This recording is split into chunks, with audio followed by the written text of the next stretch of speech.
20. The King's Assembly as a church is 20 years this week. And we are celebrating, we are thanking God, we are in awe of all what God has done with us, through us, and for us as a church.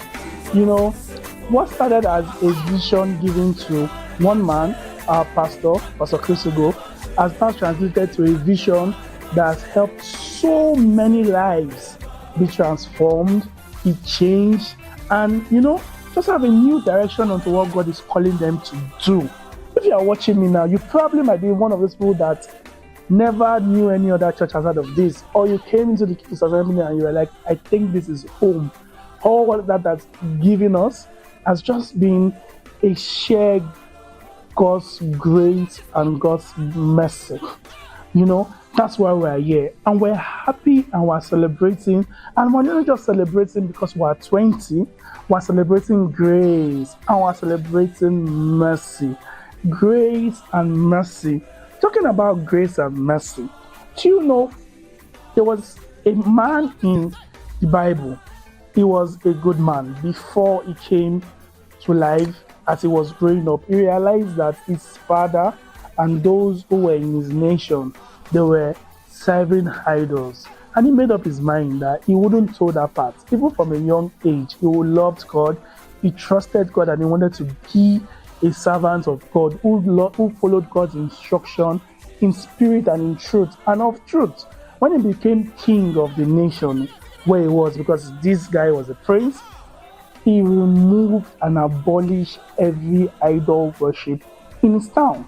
So much so that everybody was now instructed that God will be the God of their land. And truly God was the God of their land. A few years later passed, a prophet came to this man to tell him that God has put up his time for him to die because he was sick. And he was being told that, you know what, God loves you so much and he has given you all this peace in your land, he has given you fruitfulness, he has delivered you from idolatry, and he has also helped you because you decided to serve him and make your entire nation serve him, to let you know that, you know what, that this sickness is going to lead to death.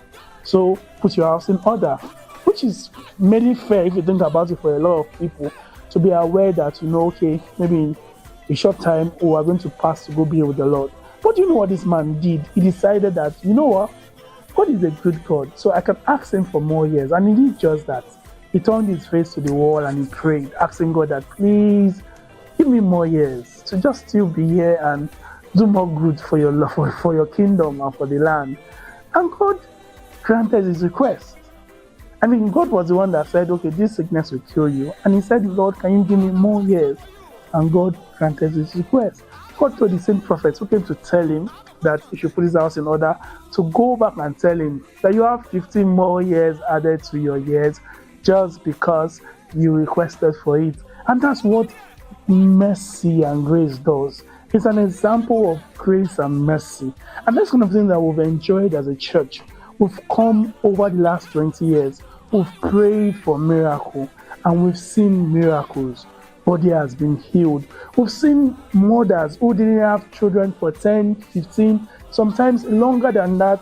They have their babies now. We can see those babies. They are tangible. We've seen people who didn't have any clue where their life was headed. They've gone to school. They are graduated. They are living healthy life. They've even gotten married. Some of them came here. They found life partners. Hello? I'm one of those people. I found a partner in church, we're married in church, and we're growing our family right here.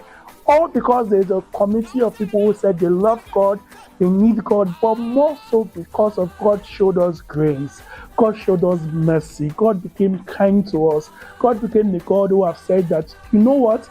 If you read 2 Corinthians, the Bible tells us that in 2 Corinthians chapter... Hold on, let me just get that. So I'm very sure. Chapter 2, verse 9. 2 Corinthians chapter 2, verse 9. It's right, but it is written, eyes have not seen, nor ear heard, nor have it entered into the heart of men, that things which God has prepared for those who love him. When we started, we didn't even know where we were going to. When we started, we couldn't even imagine what was going to happen. We couldn't even conceptualize clearly that we could be 20 years and be like this. But God's grace, God's mercy, God's written love for us has brought us here. And we're celebrating as a church. And if you are watching today, I want you to join in our celebration because it's the same for you. All this what I'm sharing is our testimony as a church to say, even for your life, God has plans for you. You know, you might be in school now, not sure what to study, but see, eyes have not seen. You might be in school now, not sure what's going on with you. Don't worry, ears have not heard. God has a plan and a future for your life, and before you know it, as you grow, as the years come by, things will begin to unravel beyond your wildest imagination. And you'll be able to stand to say, God, you've been faithful. God, you've been merciful. God, you've been gracious. And that's what we're celebrating today. And I'm here to also remind you and encourage you. Celebrate with us. But also take us as a church as a reminder that God is good, that God is faithful, and the things you want for your life, God will do exceedingly beyond above what you can imagine, think, or even request of Him. And we pray that as you celebrate with us this weekend, that even your dreams will come to pass. That even the things you don't imagine will come to pass. And we look forward to seeing you again next week. Bye-bye.